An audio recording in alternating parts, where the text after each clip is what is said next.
기도하시고 예배를 시작하도록 하겠습니다.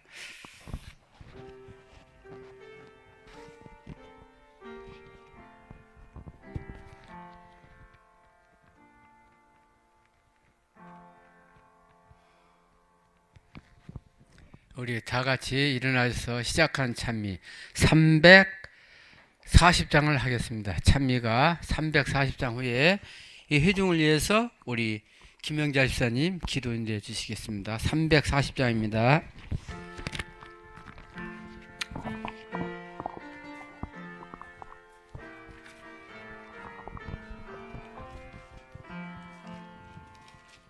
돌답다 내 큰 사랑 우리의 죄를 당하셨네. 칼바리 십자가에서 그 귀한 볼을 흘렸네. 주의 은혜 우리의 죄를 다 씻었네. 주의 은혜 우리의 죄를 다 씻었네.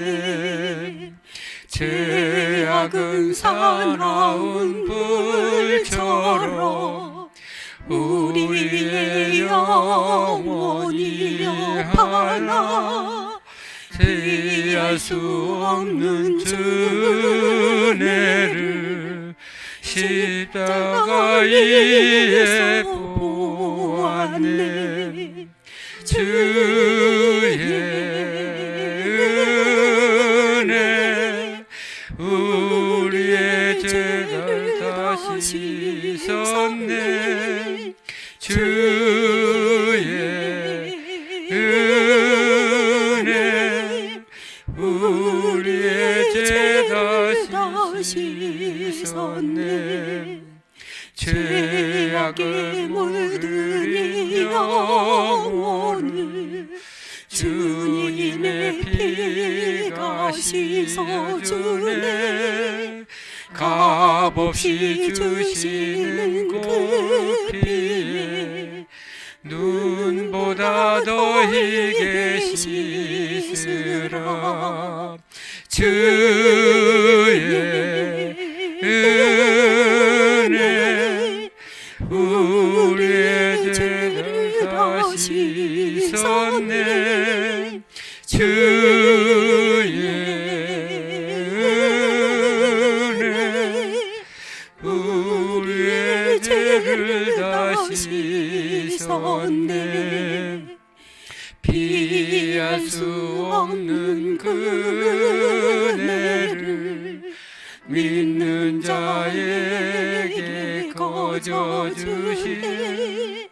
형제여 지치지 말고서 주 앞에 나와서 받으라. 주의 은혜 우리의 죄를 다 씻었네. 주의 은혜 우리의 죄를 다 씻었네.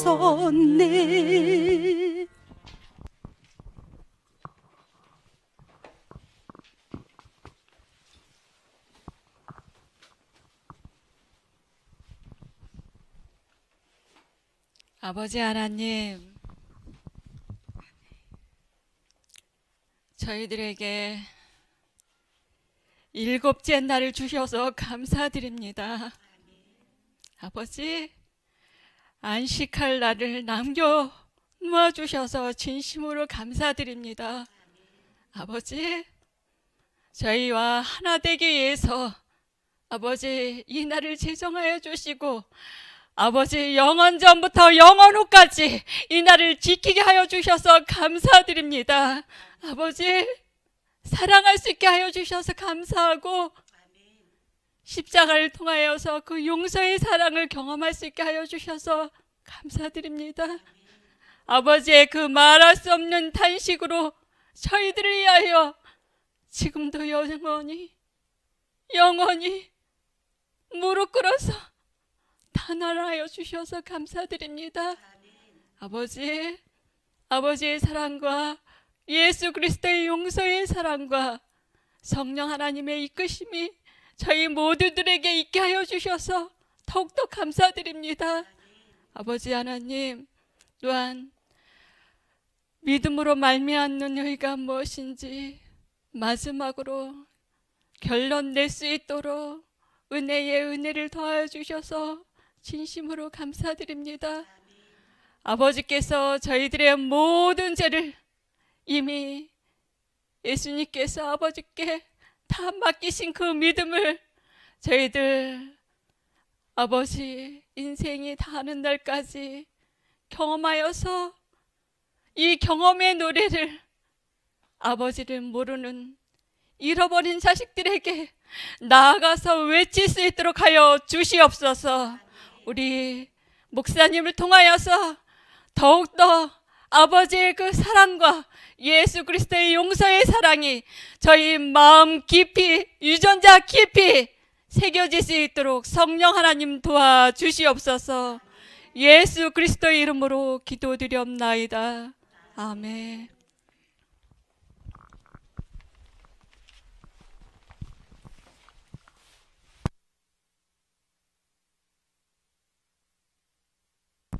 예, 이 시간은 특창이 있겠습니다. 홍순혜 집사님 특장 후에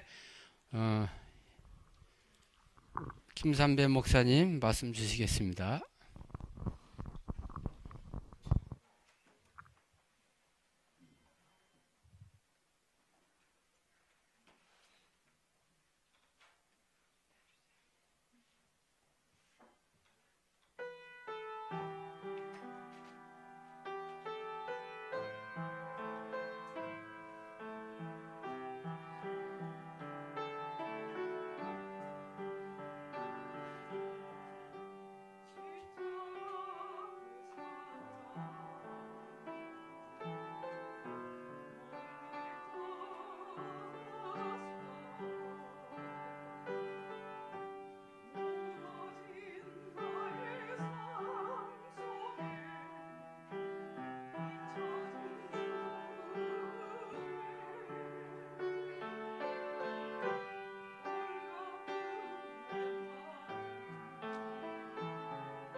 우리 너무 은혜로운 찬양을 해주신 집사님 감사합니다. 설교자로서 제일 은혜를 많이 받는 시간이 설교하기 바로 직전에 들려주는 특별한 준비된 찬양을 들을 때 너무 귀한 은혜가 됩니다. 특별히 오늘 십자가 그 사랑 찬양을 해주셔서 너무 감사합니다. 이 하나님의 사랑을 조금 맛본 다음에는요, 예수님 십자가를 이렇게 쳐다보다가 그 사랑이 느껴져서 참 감동을 받은, 혼자 눈물 짓는 그런 시간들이 참 많습니다. 어떤 때는 교회 앞에서 이제 설교하기 전에 이렇게 앉아서 단에 이렇게 나무 십자가를 바라보다가 그 은혜에 감동을 받은, 그래서 혼자 시간 속에 눈물을 훔친 그런 시간들도 많이 있습니다. 오늘 찬양 너무 아주 은혜롭고 또 간증을 들으면서 마음에 큰 힘이 됐습니다. 저는 개인적으로 이번 한 주간 동안 보내면서 저희가 무슨 생각이 들었냐면, 예수님이 제 아들에게 한적한 곳에 와서 잠깐 쉬라고 말씀하셨는데,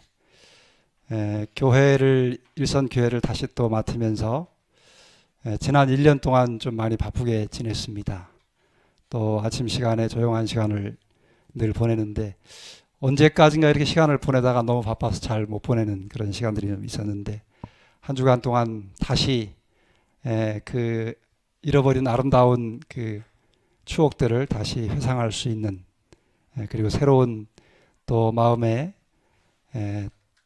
은혜를 받는 그런 시간을 보내게 돼서 정말 감사하고 기쁘게 생각합니다. 특별히 이렇게 좋은 시간에 정말 부족한 사람을 초청해 주시고 귀한 시간을 할애해 주신 우리 원장님, 또 우리 함께 이 41년에서 참여하신 여러분들, 마음으로 정말 감사하고 또 반갑고 기쁘고 행복합니다. 귀한 안식일에 또 마지막 함께 말씀을 나누게 해주셔서 감사를 드립니다. 저는 오늘 여러분과 함께 이제 마지막 시간을 좀 보내야 되는데요. 여러분과 함께 좀 오늘 시간을 보낼 제목을 이렇게 좀 정해봤습니다. 떴나요? 네. 오늘 제목을 그침과 흐름의 사이에서라고 이렇게 좀 적어봤습니다. 오늘 여러분과 함께 좀 살펴보기를 원하는 본문은 구약성경 민수기 20장입니다. 여기 떴지요? 같이 한번 읽어볼까요? 시작. 정월에 이스라엘 자손 곧 온 회중이 신광야에 이르러서 백성이 가데스에 거하더니 미리암이 거기서 죽음에 거기 장사하니라. 회중이 물이 없으므로 모여서 모세와 아론을 공박하니라. 이 성경절은 성경에 보면은 이 성경절을 읽은 여러분들이 기억나는 사건이 또 하나가 있을 수 있을 겁니다. 제가 성경절을 하나 좀 더 띄워보려고 그러는데요. 밑에 있는 성경절은 제가 한번 읽어보겠습니다. 이스라엘 자손의 온 회중이 여호와의 명령대로 신광야에서 떠나 그 노정대로 행하여 르비딤의 장막을 쳤으나 백성이 마실 물이 없는지라. 백성이 모세와 다투어 가로되 우리에게 물을 주어 마시게 하라. 모세가 그들에게 이르되 너희가 어찌하여 나와 다투느냐. 너희가 어찌하여 여호와를 시험하느냐. 여러분, 이 위에 성경절하고 밑에 성경절하고 여러분들 성경 읽으시면서 무슨 생각이 좀 드셨습니까? 이게 같은 사건일까요? 같은 사건을 두 군데 성경에 기록된 것일까요? 아니면 다른 사건이 각기 다른 사건일까요? 내용은 어떻습니까? 내용은 같은 내용이지요. 그런데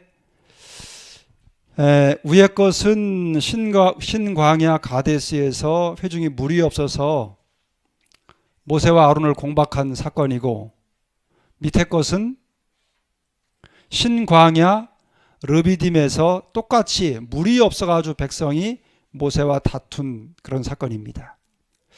여러분, 성경을 읽다 보시면 성경에 아주 유사한 기록이 있는 것을 볼 수 있습니다. 제가 작은 경험 하나를 좀 소개하려고 그러는데요. 어느 안식일에, 여러 해 전입니다. 어느 안식일에 제가 이제 안식일 오늘처럼 안식일 설교를 마치고 이렇게 내려갔습니다. 설교 예배를 마치고 문 앞에서 이제 교우님들하고 인사를 할 거 아니겠습니까요? 인사를 쭉 하고 다 이제 식사하러들 가시는 시간인데 어느 한 분이 남으셨어요. 장로님 한 분이 남으셨는데 다 인사를 하고 와서 제 손을 꼭 잡으시는 거예요. 그러더니 교회 한쪽 구석으로 저를 이렇게 인도에 가셨어요. 그래서 따라갔죠. 갔더니 그 장로님이 참 인품이 참 좋으신 분이에요. 또 저를 또 많이 사랑하시는, 아껴주시는 분이신데, 그날따라 뭐라고 하시냐면, 목사님, 제가 목사님을 위해서 기도해드리고 싶습니다 그러시는 거예요. 그래서 감사하다고 기도해달라고. 그래서 제 손을 붙잡고 이제 간절하게 저를 위해 기도하셨어요. 그런데 그 기도 다른 내용도 있지만 뭐라고 기도하시냐면, 하나님, 주의 종이 너무 분주해서 하나님 말씀을 혼동한 것 같습니다. 너무 분주하지 않도록 주의 종을 하나님께서 은혜를 주시기를 기도합니다. 그런 내용으로 기도를 드렸어요. 근데 그날 제가 설교한 본문이 뭐냐면 마태복음 14장에 나오는 칠병이어의 기적을 가지고, 그 본문을 가지고 설교를 했어요. 근데 이 장로님은, 여러분, 복음서에 예수님이 그 물고기하고 떡을 가지고 사람들을 많이 몇천 명 먹인 사건이 두 번 기록됩니다. 하나는 마태복음 15장에 우리가 잘 아는 오병이어의 기적이 있고, 그 다음에 14장에는 칠병이어의 기적이 있어요. 각기 다른 사건입니다. 근데 제가 칠병이어를 가지고 이제 그 이야기를 했더니 이 장로님이 오병이어를 제가 착각해서 칠병이어로 한 줄 알고 너무 교회가 바쁘니까 저를 위해서 정말 진심으로 기도해 주신 거예요. 그분 자제분도 목회자이기 때문에 그분이 정말 목회자들을 잘 이렇게 도와주시는 분이신데, 그래서 제가 감사하다고 이제 인사를 하고 그날은 그냥 헤어졌습니다. 그리고 그 다음 안식일에 왔길래 제가 조용히 이야기를 했습니다. 장로님, 저를 위해서 기도해 주셔서 참 감사합니다. 그리고 제가 설명을 드렸어요. 복음서에는 두 번 예수님이 그렇게 이적을 베푸신 게 있는데 비슷한 사건이 있습니다. 오병이어와 칠병이어에 대해서 따로따로 다른 사건이라고 하는 설명을 좀 해드렸더니 장로님이 감사하다고 이제 그렇게 해서 이제 지나간 적이 있는데요. 여러분, 오병이어, 칠병이어 다른 사건입니다. 사건 내용은 똑같지만 전혀 다른 사건입니다. 이것도 마찬가지입니다. 구약에도 똑같은 신뢰가 있습니다. 똑같이 광야에서 물이 없어가지고 이스라엘 백성들이 모세에게 공격한, 불평하고 원망한 사건이 있는데, 이 두 사건, 출애굽기 17장의 사건과 민수기 20장의 사건은 전혀 다른 시기에 일어난 사건입니다. 혹시 읽으시면서 이 사건을 여기도 또 기록했구나라고 오해하실 수 있는 그런 부류의 사건입니다. 오늘 본문은 신광야 가데스에서 일어난 내용은 같습니다. 물이 없어가지고 백성들이 원망한 것이고, 출애굽기 17장은 같은 신광야 안에서 벌어진 일입니다. 르비딤이라고 하는 지역에서 물이 없어가지고 원망한 사건입니다. 여러분, 이 두 사건이 성경에 나오는데 이게 정말 역사적으로 사실일까? 증거가 있을까? 어떻게 생각하십니까? 이게 증거가 있다면 얼마나 좋겠어요. 그렇지요? 성경을 확실히 믿을 수 있는 근거 자료가 되지 않겠습니까? 여러분, 이 장로교회 그 전 사우디아라비아 그 왕자의 주치의였던 김승학 집사님이라고 하는 분이 책을 하나 썼습니다. 그게 뭐냐면 떨기나무라고 하는 한 500페이지 이상 되는 두꺼운 책을 썼어요. 이게 무슨 내용이냐면, 이분이 원래 모태 장로교 신자입니다. 근데 한의학을 배워가지고 사우디아라비아 왕자의 주치의가 됐어요. 거기서 한 10년 이상 주치의를 했습니다. 그러면서 성경에 나오는 이 출애굽 역사를 어릴 때부터 배웠을 거 아니겠어요? 그런데 자기가 성경 역사를 이렇게 들어보니까 이건 안 맞는 게 많은 거예요. 그래서 사우디아라비아에 가서 주치의로 있으면서 이 구약 우리가 성지순례 가는 그 경로를, 구약 출애굽 경로를 가만히 살펴보니까 이게 지금 그 성지순례 하는 경로가 모순점이 많아요. 그런데 사우디아라비아에 가보니까 실제로 출애굽 경로가 지금 현재 가는 경로가 아닌 진짜 경로가 있는 걸 알게 됐어요. 그래서 이분이 거기를 탐사를 다 했습니다. 거기는 지금 군사 보호 지역이라서 못 들어가는데 왕자 주치라는 그 신분 때문에 그 증을 하나 받아가지고 몇 차례 탐사를 했습니다. 그 탐사하다가 죽을 뻔한 고비를 여러 차례 넘기면서 그 탐사를 쭉 했는데 그 내용을 다 말씀드릴 수는 없지만 이 오늘 본문, 이 사건과 실제로 증거가 될 만한 그런 곳을 탐사했어요. 그래서 한번 이게 진짜 사건인지 아닌지를 한번 보여드리고 싶습니다. 이분이 찍은 사진이에요? 소리가 왜 안 나오죠? 뭐 소리 안 나오네. 아까 나왔었는데 잘 안 나오네요. 그냥 설명을 좀 드리겠습니다.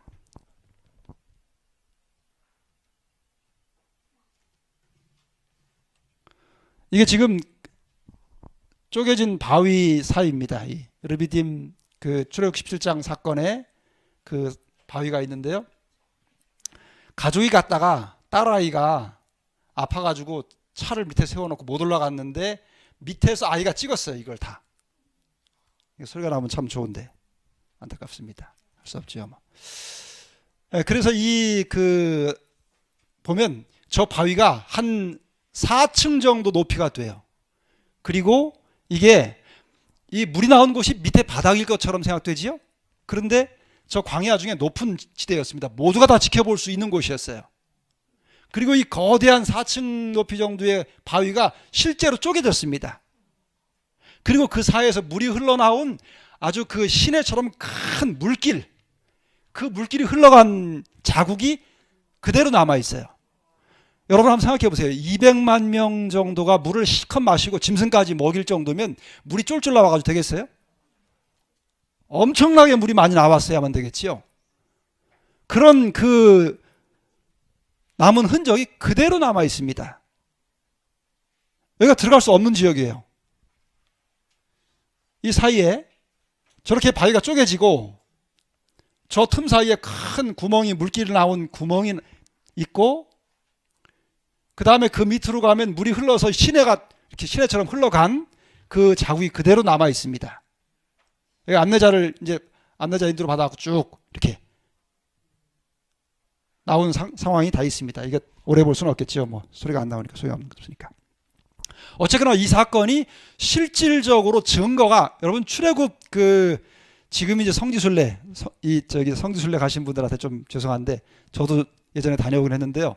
지금 성지순례 중에 예루살렘은 그대로지만 그 출애굽해서 가나안까지 가는 그 시내산이나 이런 곳은 사실은요 성경과는 좀 맞지 않는 그런 곳입니다. 그래도 뭐 특별한 의미가 있기 때문에 가긴 하지만 어쨌거나 그 상황이 가면 그대로 증거가 다 있습니다. 그리고 지금 가는 시내산 역시도 성경에 나오는 시내산이 아니고, 여러분 출애굽기 14장에 나오는 홍해 걷는 거, 그것도 너무나 명백한 증거들이 너무 많아요. 시내 그 광야에 1년 동안 이스라엘 백성들이 진을 치고 있지 않았습니까? 그 흔적도 그대로 남아 있습니다. 성경이 얼마나 정확한지 모릅니다. 어쨌거나 여기까지만 보시고 넘어가겠습니다. 자, 이게 분명한 사실입니다. 그런데 이 두 사건이 내용은 같지만 그 사건의 의미는 전혀 다릅니다. 한번 살펴보겠습니다.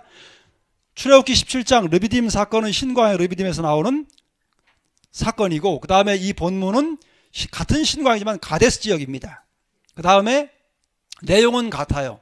마실 물이 없어가지고 백성들이 원망한 내용입니다. 역시 원망한 대상도 똑같습니다. 그런데 시기가 다릅니다.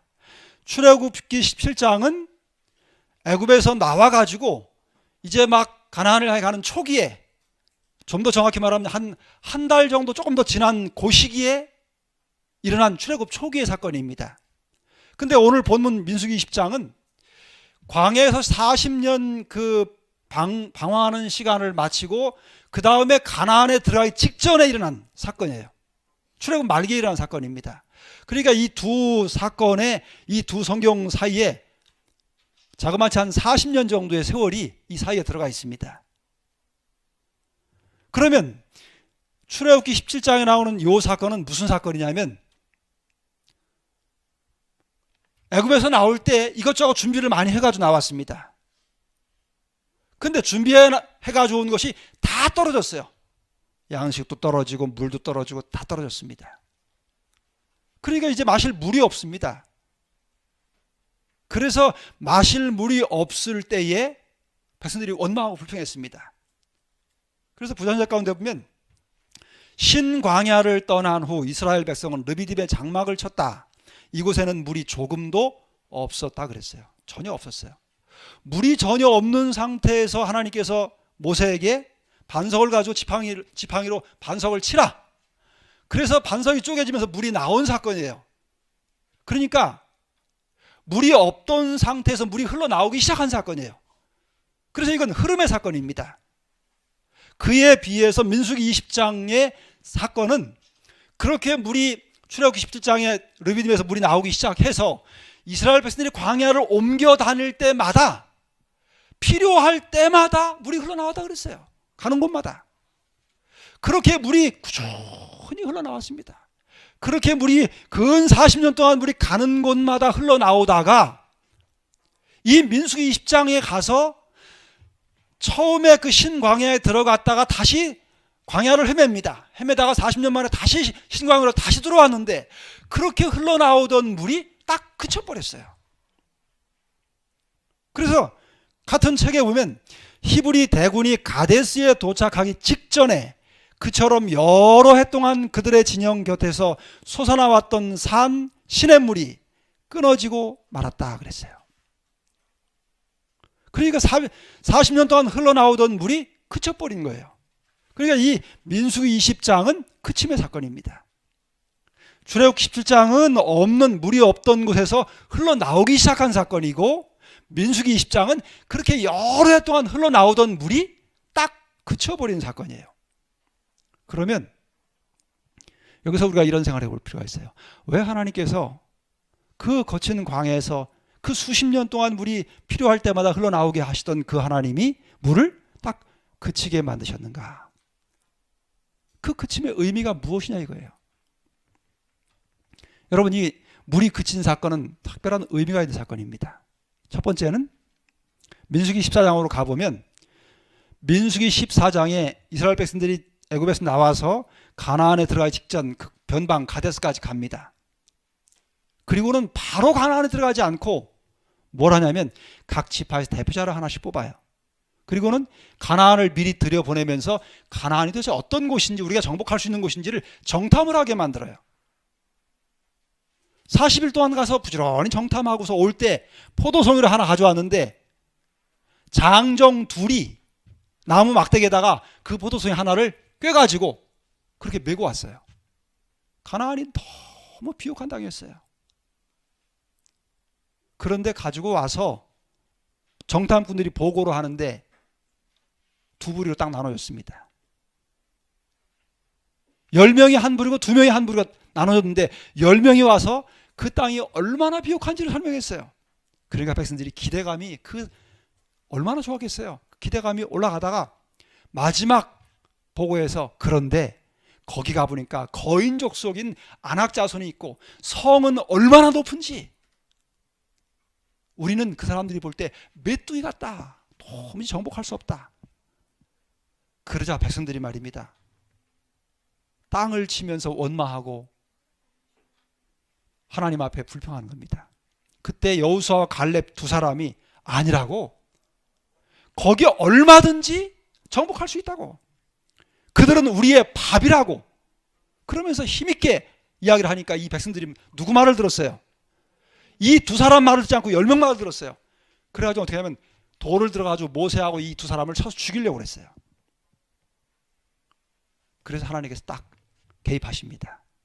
그리고는 뭐라고 말씀하시냐면 너희가 내 말을 듣지 않고 이 10사람들의 말을 들었기에 너희가 가나안에 들어갈 수 없다.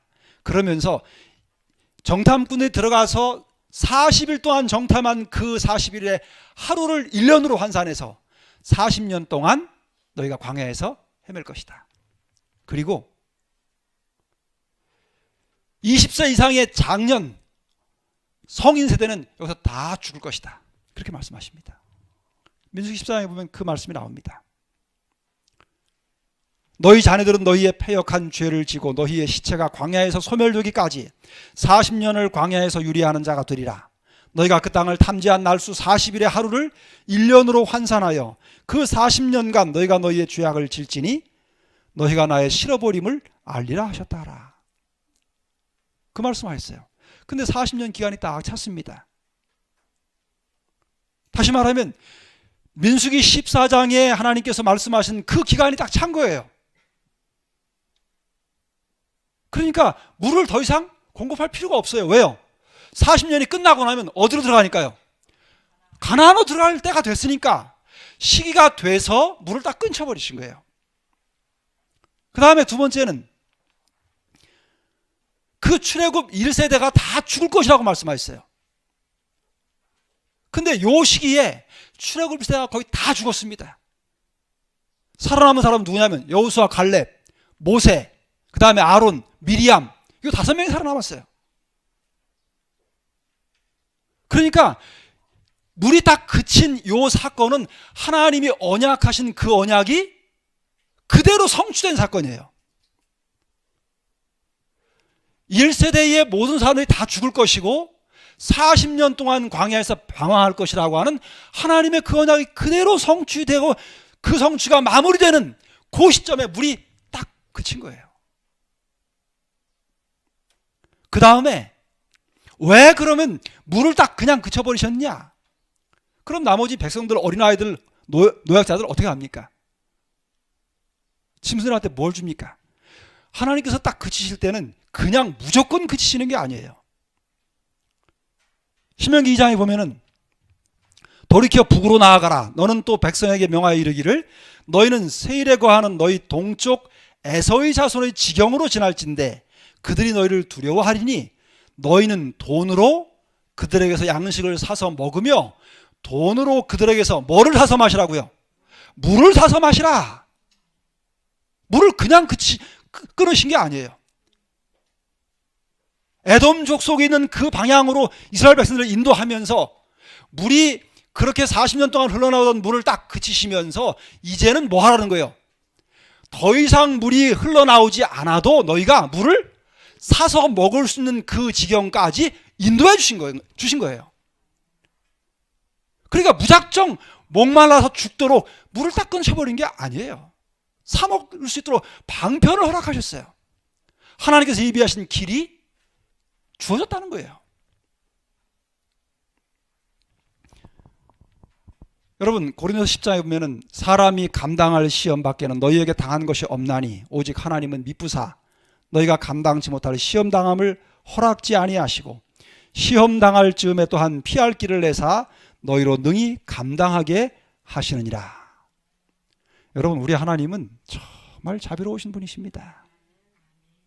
각자에게 시험이 다 다가오지요. 각자에게 필요에 따라서 시련도 오고 또 사단이 공격할 때 그것들 때로는 그 공격을 통해서 하나님이 우리의 더 좋은 유익을 위해서 또 활용하시기도 하십니다.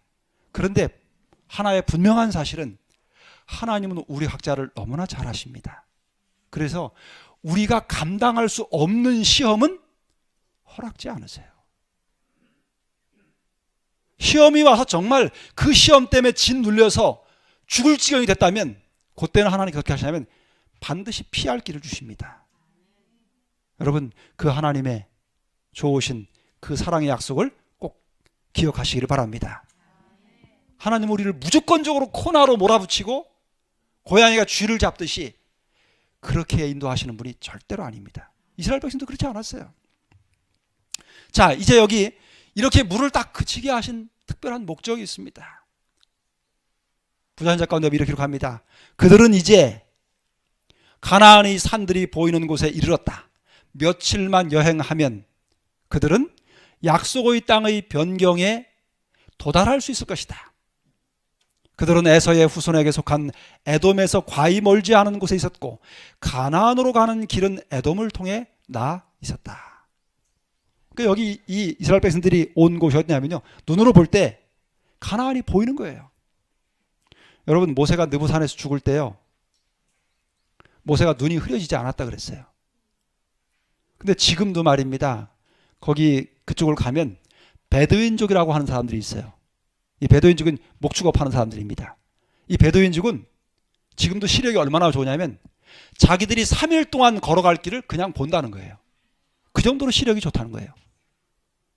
왜냐하면 그 탁 트인 광야에서 짐승들을 늘 이끌고 다니니까 하나님께서 우리의 기관 가운데 이 눈을 잘 보이도록 그보다 훨씬 더 능력이 있지요. 그런데 우리가 지금 안 써가지고 이 죄 때문에 퇴화돼서 잘 시력이 나빠진 것이지요. 실제로 그 사람들 안경 안 쓰고 3일 걸어갈 길을 다 본다는 거예요. 눈으로 다 보인대요. 그러니까 모세가 느부산에서 가나안을 본 건 눈으로 본 겁니다. 직접. 이스라엘 백성들이 그 보이는, 눈으로 보이는 가나안 근방에 와 있었어요. 거기서 마지막으로 하나님께서 가나안에 들어가기 전에 하나님께서 이스라엘 백성들에게 정말로 꼭 필요한 무언가를 가르치시기를 원하였어요. 자, 여러분, 성경 기록을 다시 한번 살펴보겠습니다. 자, 이 두 사건을 한번 비교해 보겠습니다. 출애굽기 17장에 내용적으로는 동일한 사건인데, 신광의 르비딤에서 왔을 때에 하나님께서 뭐라고 말씀하시냐면, 내 지팡이를 손에 잡고 가라. 내가 거기서 호렙산 반석 위에 너를 대하여 서리니 너는 뭐를 치라고요? 반석을 치라. 그것에서 물이 나리니 백성이 마시리라 그랬어요. 그래서 모세가 어떻게 했습니까? 모세가 이스라엘 장로들의 목전에서 하나님께서 명하신 대로 지팡이를 가지고 어떻게 해요? 반석을 쳤습니다. 여러분, 지팡이가 아무리 세도 반석을 때리면 어느 게 부러지겠어요? 지팡이가 부러지지요. 근데 하나님께서 지팡이를 가지고 반석을 치라고 그랬을 때, 반석을 쳤을 때 그 반석이 쪼개지고 그 반석에서 물이 나왔어요. 근데 똑같은 내용인데 두 번째 사건에서는 하나님께서 뭐라고 말씀하시냐면 이렇게 말씀하셨어요. 지팡이를 가지고, 이번엔 지팡이를 가지고 가라 그럽니다. 지팡이를 가지고 내 형 아론과 함께 회중을 모으고 그들의 목전에서 너희는 반석에게 뭐 하라고요? 명하여 물을 내라 하라 그랬어요. 그런데 모세가 그 하나님의 명령을 따라서 했을 때 어떻게 했습니까? 한번 읽어보십시오.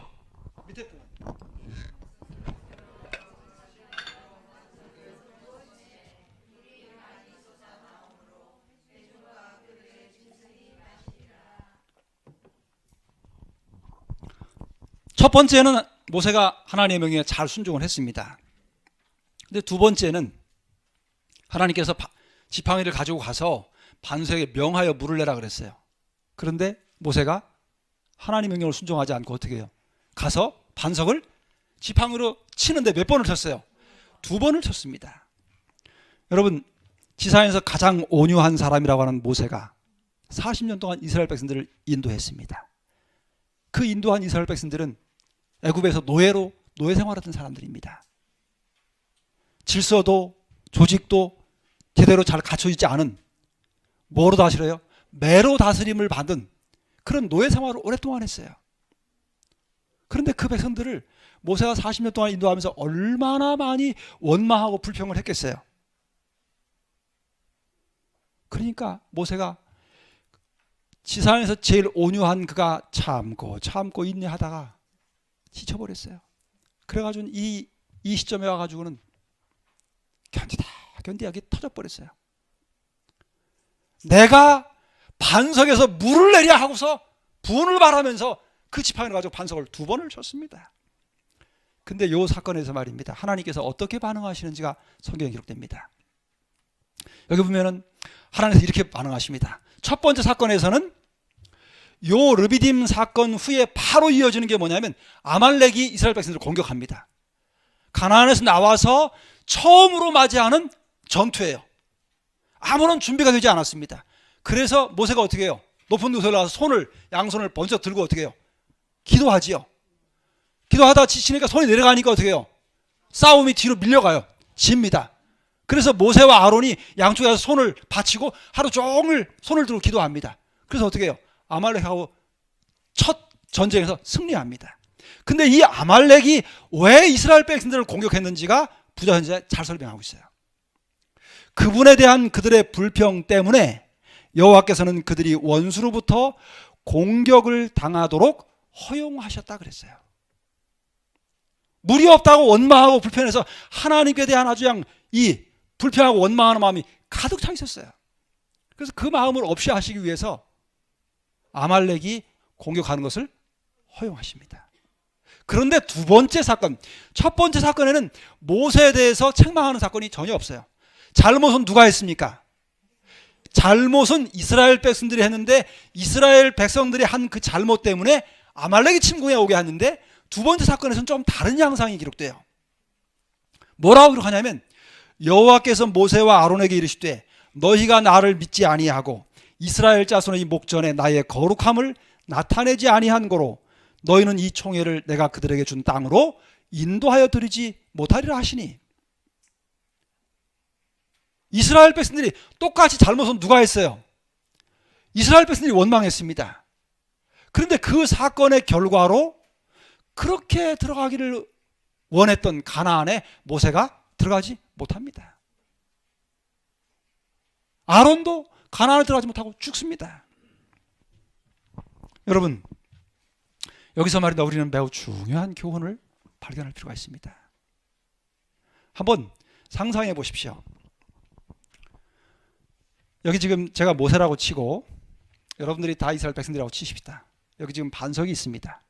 하나님께서 이스라엘 백성들이 물이 없어서 원망하니까 어떻게 했어요? 모세에게 네 지팡이를 가지고 백성들을 다 모은 다음에 반석을 대하여 서라. 그리고 반석에 대하여 반석을 명해서 물을 나오도록 하라고 그렇게 말씀하셨어요. 그러면 만일에 모세가 하나님의 명령 그대로 순종했더라면 어떻게 했을까요? 상상해 보십시오.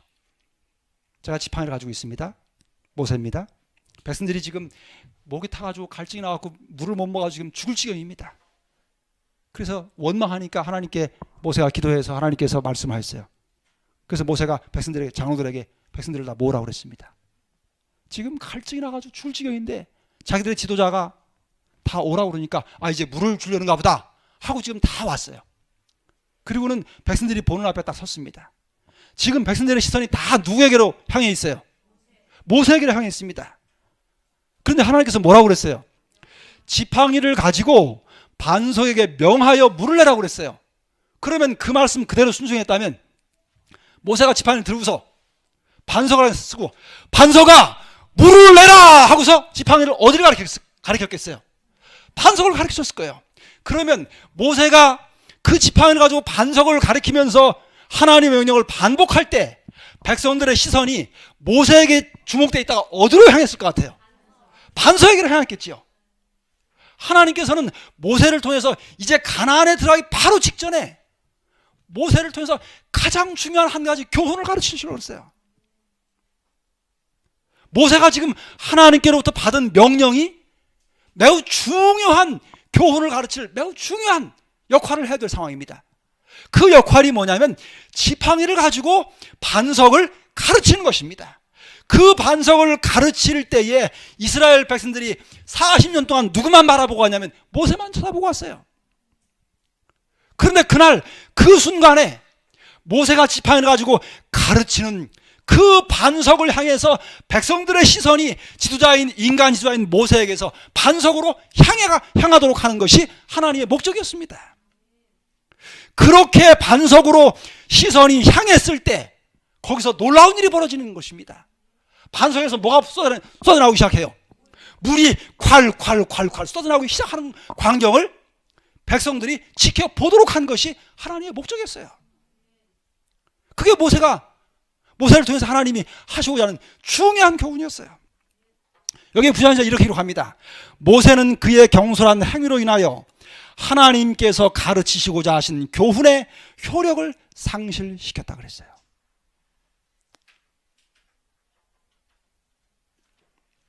여러분, 이 민수기 20장의 이 사건 뒤에 21장으로 넘어가면 우리가 잘 아는 한 유명한 사건이 기록됩니다. 그게 뭐냐면 불뱀이 나와서 이스라엘 백성들을 물은 사건이 나와요. 물을 마신 다음에 길이 불편해요. 길이 막 울퉁불퉁해요. 그러니까 또 원망을 하는 거예요. 또 그때 하나님께서 불뱀이 나와서 이스라엘 백성들을 사정없이 물게 만들어 버렸어요. 여러분, 요 사건이 있기 전, 출애굽기 21장에, 민수기 21장에 구리뱀 사건이 있기 전까지 백성들이 뱀에 물렸다는 기록이 하나도 기록되지 않았어요. 그러면 40년 동안 한 사람도 뱀에 물려서 죽은 사람이 없다면 누가 보호하신 거예요? 하나님께서 보호하신 거예요. 그 광야에 불뱀이, 소위 말해서 독사들이 많이 있습니다. 그런데 어린아이도 있고 노약자도 있고 짐승도 있는데 한 사람도 뱀에 물려서 죽은 사람이 없었어요. 근데 왜 요때 와서 민수기 21장에 사정없이 독사들이 나와서 물게 하셨을까? 여러분, 출애굽하는 그 모든 기간 동안에 하나님께서 철저하게 이스라엘 백성들을 보호하신 겁니다. 보호하시고 인도하셨음에도 불구하고 처음부터 끝까지 백성들의 모습은 어때요? 원망하고 불평하고 지도자를 죽이려고 하고 끊임없이 변함이 없었어요.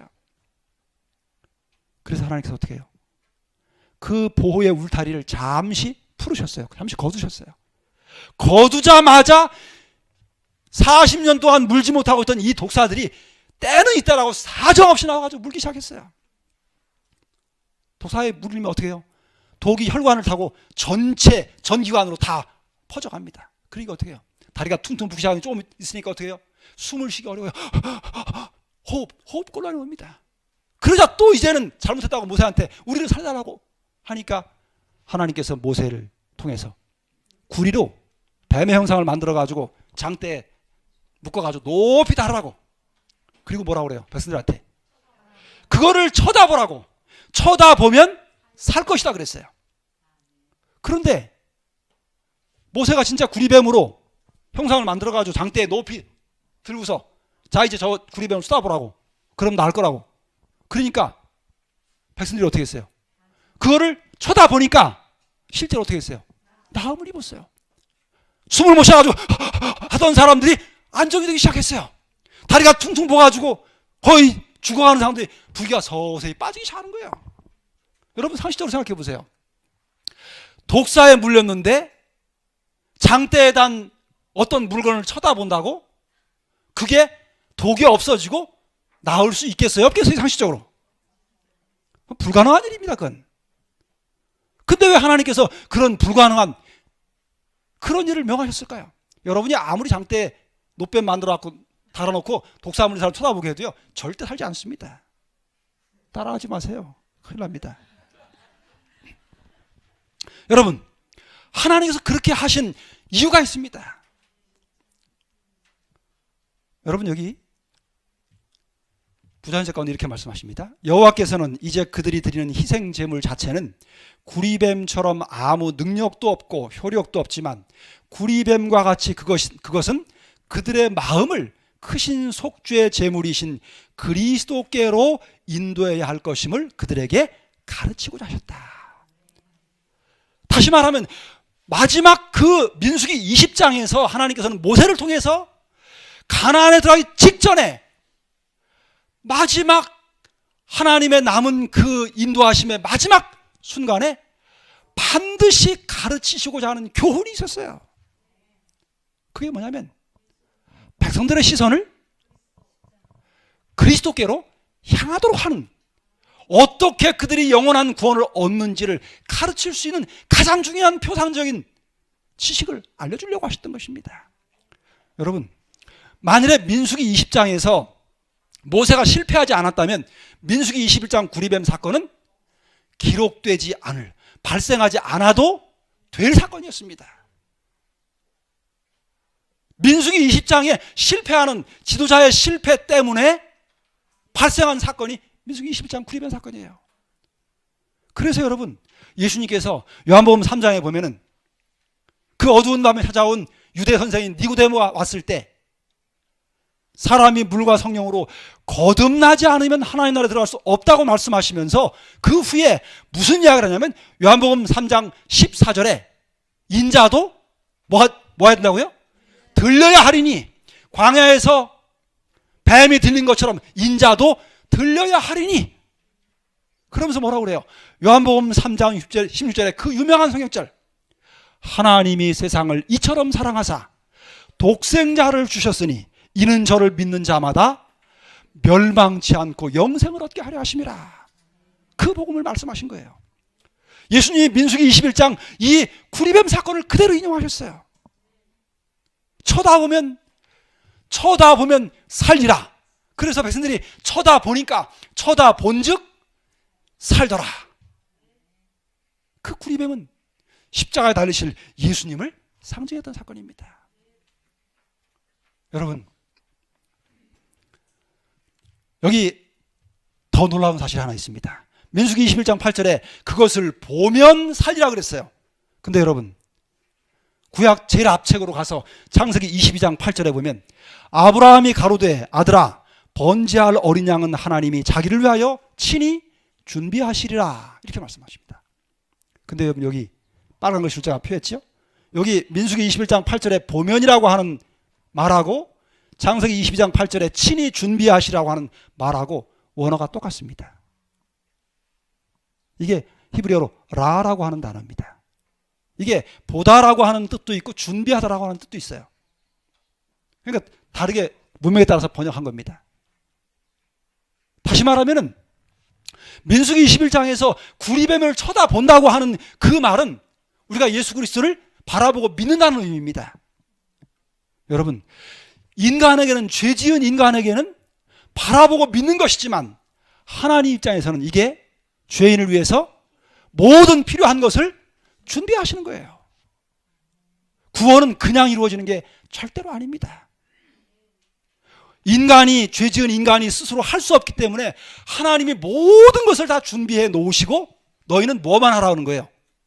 믿기만 하라는 거예요. 쳐다보라 이겁니다. 그러면 준비는 누가 한다는 거예요? 하나님이 다 하신다는 거예요. 이루시는 일은 누가 하신다는 거예요? 당신이 다 하신다는 거예요. 어린 아들이나 손주한테 너 걱정하지 마라. 너는 가서 아빠나 할아버지가 시키는 대로만 해라. 그건 무슨 말이에요? 너는 시키는 대로만 하면 나머지는 누가 책임진다는 거예요? 네, 부모님이 책임진다는 거예요. 여러분, 왜 쳐다보라고, 왜 믿으라고 합니까? 인간이 쳐다보는 것은 하나님이 완벽히 준비해 놓은 준비입니다. 여기 복음격자에 이렇게 기록합니다. 죄의 속죄물로서 희생하신 그리스도의 희생이야말로 위대한 진리이며 이 진리 주위에 모든 다른 진리들이 매달려 있는 것이다. 창세기로부터 요한계시로 이르기까지 성경의 모든 진리들을 바르게 이해하고 충분히 인식하기 위해서는 칼바리 십자가로부터 흘러나오는 빛을 통해서 연구하지 않으면 안 된다. 여러분, 우리의 희망은 어디냐면 그리스도의 십자가에 있습니다. 그 십자가를 통해서 모든 하나님의 영원한 그 구원을 위해서 필요한 모든 내용들이 거기 다 포함되어 있습니다. 첫날 강의에 여러분 말씀드린 것처럼 믿음으로 말미암으라는 그 주제 안에 그 수많은 우리가 따로따로 알고 있던 그 모든 진리들이 다 포함되어 있는 것이 바로 그 의미입니다. 여기 이 문구를 한 번 더 읽겠습니다. 제가 한번 보여드린 건데 나는 또한 그대들이 이 기별을 받아들였더라면 우리는 그날로부터 2년 후에는 하늘 왕국에 있었을 것임을 보았다. 그러나 이제 우리는 광야로 돌아가서 40년 동안 거해야만 한다. 무슨 사건이었다고 그랬죠? 1888년 미네아폴리스에 있었던 대충의 사건입니다. 그때 존스와 와거너라고 하는 두 젊은 목회자를 통해서 믿음으로 말하면 의라고 하는 이 귀한 성경의 가장 중요한 가장 기본이 되는 이 포괄적인 진리를 전했습니다. 로마서를 연구했어요. 근데 그 귀한 진리를 제대로 수용하지 않았습니다. 물론 나중에는 받아들였지만은, 여러분, 예수님의 길을 예비한 침례 요한이 요한복음 1장에 보면은 예수님이 40일 금식 기도를 하고 돌아오셔가지고 회중사에 이렇게 섰습니다. 그때 침례 요한의 눈이 열렸습니다. 성령께서 그의 눈을 열어주셨을 때 요한이 뭐라고 말하냐면, 보라! 세상 죄를 지고 가는 하나님의 어린 양이로다. 그 소리를 듣고 사람들이 둘레둘레 봤어요. 보니까 하나님의 어린 양 될 만한 외모로 보기에 사람이 있어요, 없어요? 없어요. 요한 외에는 아무도 보지를 못했습니다. 모세가 광야에서 뱀을 든 것 같이 인자도 들려야 하리니 이는 저를 믿는 자마다 영생을 얻게 하려 하심이라. 여러분, 예수님의 그 길을 예비했던 침례 요한의 사명이 무엇이냐면, 그 당시에 사람들이, 이스라엘 백성들이 전부 다 누구에게로 시선을 집중하고 있었습니까? 요한에게로. 그래서 내가 메시아라고 한마디만 했다면 모두가 다 침례 요한을 메시아로 그렇게 믿었을 법합. 그 정도로 모든 사람이 전부 다 침례 요한에게로 향해 있었습니다. 그런데 예수님이 등장하시자 요한이 어떻게 했어요? 세상 죄를 지고 가는 하나님의 어린 양을 보라! 외친 거예요. 그게 침례 요한의 사명입니다. 그게 모세가 마지막 민수기 20장에 했어야 될 사명이었어요. 백성들의 시선을 그리스도께로 향하도록, 죄인을 구원하시는, 죄인의 죄를 대속하는 그리스도의 십자가를 향하도록 해주는 일이 그게 맡겨진 사명이었어요. 모세가 그 일을 실패한 것입니다. 쳐다보는 것은 믿는다는 의미였다. 이스라엘 백성들은 하나님의 말씀을 믿고 그들의 회복을 위하여 준비된 방법을 의지하여 생명을 구원했다. 그처럼 오늘날의 죄인들도 그리스도를 쳐다봄으로 구원을 얻을 수 있다. 즉, 죄인들은 속죄의 희생에 대한 믿음을 통하여 용서를 받는다. 여러분, 하나님이 죄인들을 구원하시기 위해서 준비해 놓으신 하나님의 방법이 있습니다. 그 하나님의 방법이 뭡니까? 여러분들이 이 마지막 주에 공부한 소위 믿음으로 말미암은 의라고 하는 그 구원의 복음입니다. 그 방법을 하나님이 제시하고 다 준비해 놓으시고 우리 보고는 뭐라고만 합니까? 쳐다보라고, 믿으라고 말씀하시는 거예요. 하나님을 전적으로 신뢰하고 죄를 용서하시는 구주로서 예수의 공로를 의지할 때에 우리는 우리가 바라는 모든 도움을 받게 될 것이다. 아무도 마치 자기 자신을 구원할 능력을 가진 것처럼 자기 자신을 바라보지 말라. 여러분이 41년수를 이제 마치십니다. 이제 돌아가실 겁니다. 집으로 가시면 여기는 환경이 참 좋습니다. 먹고 말씀 듣고 기도하고 명상하고 거치는 것이 별로 없습니다. 그러나 여러분이 삶의 현장으로 돌아가면 수많은 일들이 여러분을 기다리고 있을 겁니다. 분주하게 움직이고 많은 해야 될 날마다의 의무가 있을 것입니다. 정신없이 눈 뜨자마자 이리 가고 저리 가고 해야 될 수많은 일들이 여러분들을 기다리고 있을 겁니다. 여러분, 오늘 간증할 때 우리 장희숙 사모님 말씀하신 것처럼 돌아가시면 하나님 앞에 여러분의 시간을 할애하는 것이 필요합니다. 그것이 믿음의 선한 싸움의 매우 중요한 부분입니다. 끊임없이 구주를 바라보는 그 일을 위하여 여러분의 시간과 귀한 마음과 필요하다면 재정까지 투자하셔야 됩니다. 그리고 또 한 가지 주의해야 될 것은, 여러분 이 41년수 마치면서 여러분이 혹시 너무 여러분 자신만을 바라보고 시간을 보내지는 않았는지 모르겠습니다. 여러분, 하나님의 은혜로 우리의 죄를 기억나게 하고 죄를 일깨우시고 깨닫게 하시는 것은 은혜입니다. 그러나 여러분, 너무너무 여러분의 생각을 여러분 자신에게 향하지 마시기를 바랍니다. 눈을 들어서 예수 그리스도를 바라보시고 나를 위해서 오늘도 여전히 나의 피 하시며 중보하시는 예수 그리스도를 바라보시고 십자가에서 나를 위해 돌아가신 어린 양 되신, 하나님의 어린 양 되신, 독사의 독이 번져가면서 죽어가는 그 영혼들을 즉시로 낫게 하실 수 있는 생명의 구리뱀이 되시는 예수 그리스도를 바라보는 그 일에 실패하지 마셔야 되기를 간절히 바랍니다. 여러분요, 그리스도의 십자가를 바라보십시오. 그 십자가를 바라보는 일을 실패하지 않을 때 하나님께 주시는 그 귀한 생명 안에서 끊임없이 승리하는 삶을 살게 될 것입니다. 시대소망 83초에 이렇게 기록합니다. 우리가 그리스도의 생애를 깊이 명상하는데 매일 1시간을 바치는 것은 매우 좋은 일이다.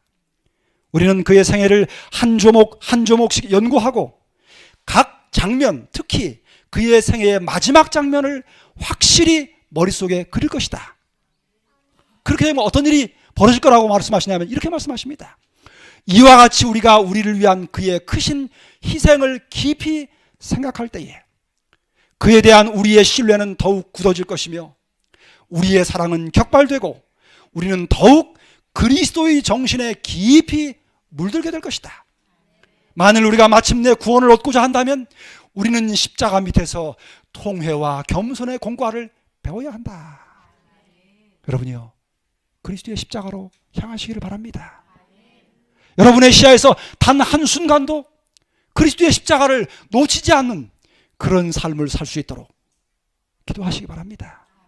어느 날 제가 앉아있다가 저의 지나온 생애를 쭉 생각하다가 하나님의 은혜가 너무 큰 거예요.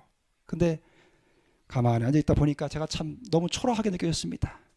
여러분이 느끼신 것처럼 정말 형편없는 죄인으로 그렇게 느껴졌습니다. 그렇게 생각하다가 마음 가운데 이런 생각을 주셨습니다. 예수님을 다시 배워야 되겠다. 예수님을 다시 좀 배워야 되겠다는 생각이 들었습니다. 그래서 머릿속에 딱 떠오르는 생각이 다시 예수를 배우고자 이런 말이 떠올랐어요. 그래서 어떻게 했냐면 성경을 갖다 놓고 복음서를 복음조화라고 하는 그 예수님 생애를 쭉 기록한 분리해 놓은 거 있지 않습니까? 복음조화하고 성경을 갖다 놓고서 그 예수님 생애를 하나씩 하나씩 다 분류를 했습니다. 그리고 예언의 갖다 놓고서 복음서에 예수님 생애에 대해서 언급한 내용들을 다 갖다 놨습니다. 그리고는 성경 본문을 분류한 것처럼 그 내용을 전부 다 분류를 했어요. 사건별로 주제별로 다 분류를 했습니다. 그렇게 분류를 하니까 약 한 근 200여 개가 나오더라고요. 그리고는 그걸 가지고 주제별로 쭉 정리를 한 다음에 아침에 딱 일어나면 제일 먼저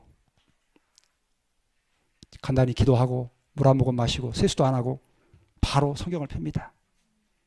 성경 예수님의 생애 중에 본문을 성경을 먼저 읽고 그 다음에 그 본문에 해당되는 예언의 신을 조목조목 읽기 시작하면서 읽으면서 정리를 하기 시작했어요.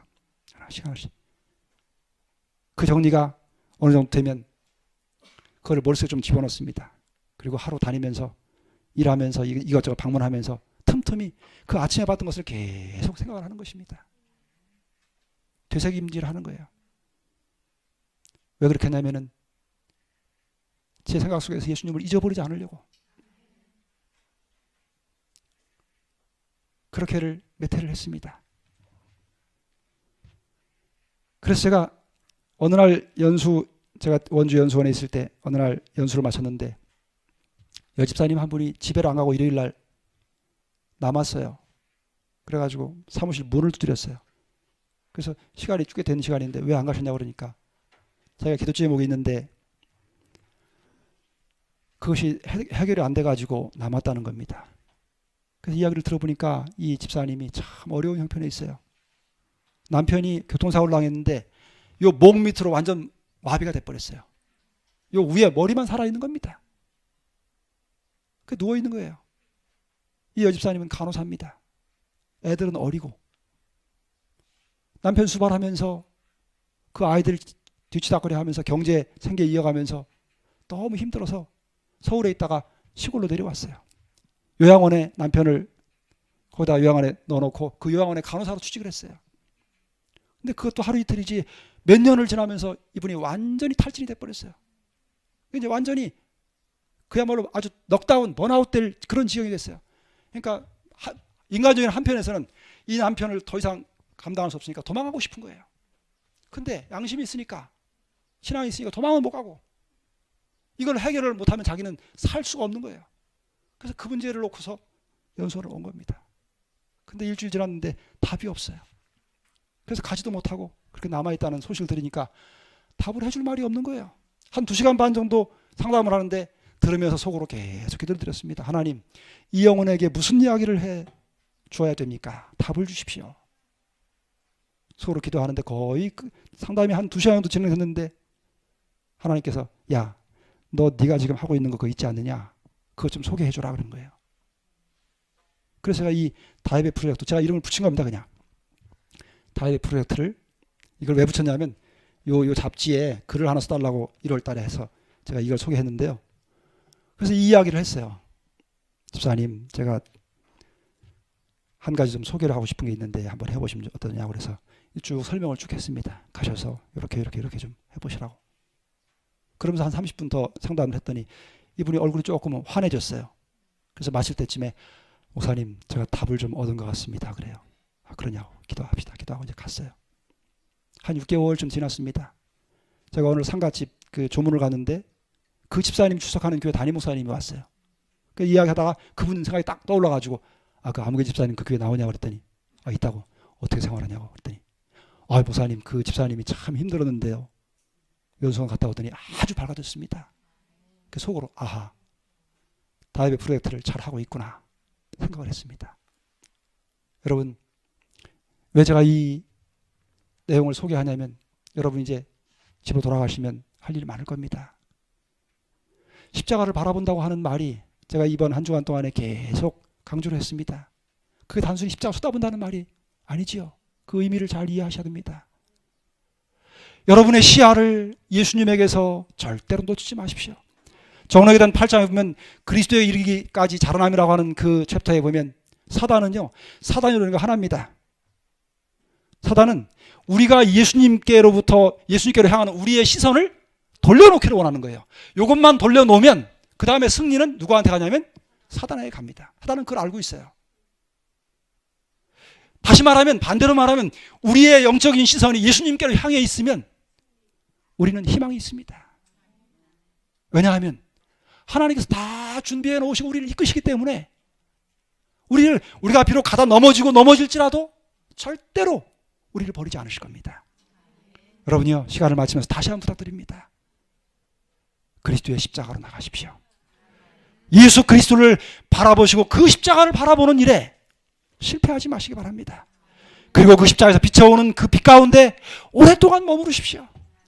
그 빛에 여러분 자신을 노출시키시고 그 빛이 여러분 자신을 밝혀서 내가 얼마나 흉악한 죄인인지, 하나님께서 나 같은 죄인을 위해서 무슨 일을 하셨는지를 성령께서 밝혀주시는 눈으로 보게 하시고, 그리고 우리에게 영원한 희망이 되시는 예수 그리스도의 그 위대한 승리가, 그분이 이루신 그 의를 우리에게 주시는 그 놀라운 구원의 약속을 붙잡고, 우리가 비록 불완전하지만 하나님께서 인도하시는 인도하심 가운데 날마다 승리하는, 하나님께서 우리 속에서 일을 이루시는 위대한 역사를 이루셔서 오늘 아침 주신 말씀처럼 믿음으로 말미암는 의의 결론이 뭐라고 그랬습니까?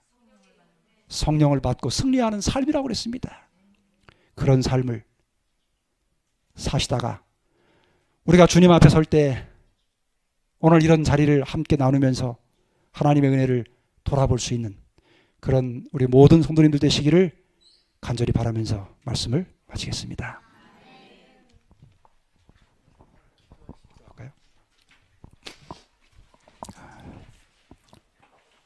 사랑의 아버지, 오늘 저희를 이 분요한 세상에서 이 아름답고 한적한 기도의 동산으로 저희를 불러주셔서 참으로 감사합니다.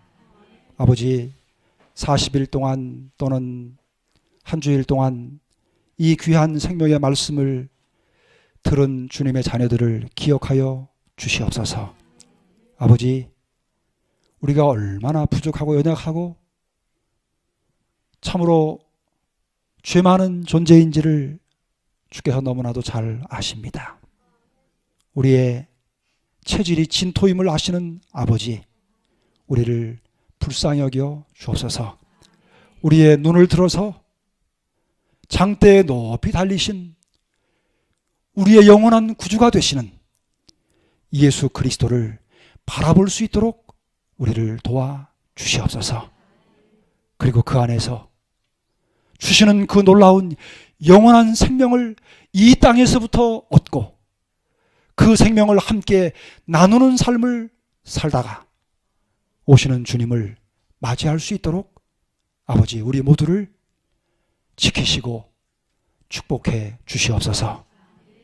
아버지여, 특별히 이 귀한 하나님이 세우신 기관을 기억해 주옵소서. 독사의 독이 물려서 죽어가는 백성들이 구주를 바라볼 수 있도록 인도하는 이 귀한 기관을 축복해 주시옵소서. 그래서 다시 소생하는 놀라운 역사가 하나님이 세우신 기관을 통해서 이루어지도록 축복하여 주시옵소서. 아버지, 이 힘겨운, 참으로 감당하기 어려운 이 일을 어깨에 짊어지신 주의 사랑하시는 귀한 종 우리 홍광희 목사님을 특별히 기억하시고 당신의 종을 붙들어 주시옵소서. 가장 어려울 때, 힘들 때 가장 가까이 계신다는 사실을 깊이 경험으로 알 수 있도록 아버지여, 당신의 귀하신 종을 특별히 축복하시고 붙들어 주시옵소서. 함께 머리 숙인 주의 사랑하는 귀한 종들의 삶을 영원한 하늘까지 인도하셔서 속히 오실 주님 그 영광스러운 아침에 우리 모두가 함께 만날 수 있도록 우리를 축복해 주실 것을 믿고 감사하며 우리의 영원하신 구주가 되시고 우리를 위해 그 귀한 생명을 버리신 하나님의 어린 양 되신 예수님 귀하신 이름으로 간절히 기도드립니다.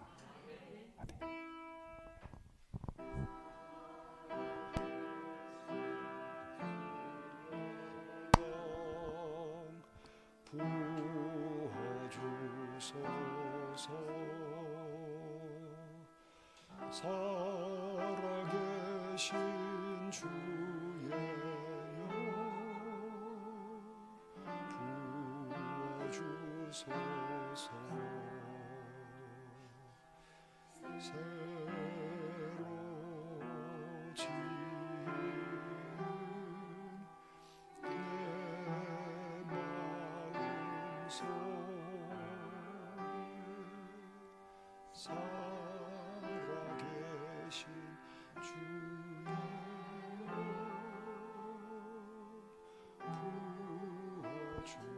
부어주소서.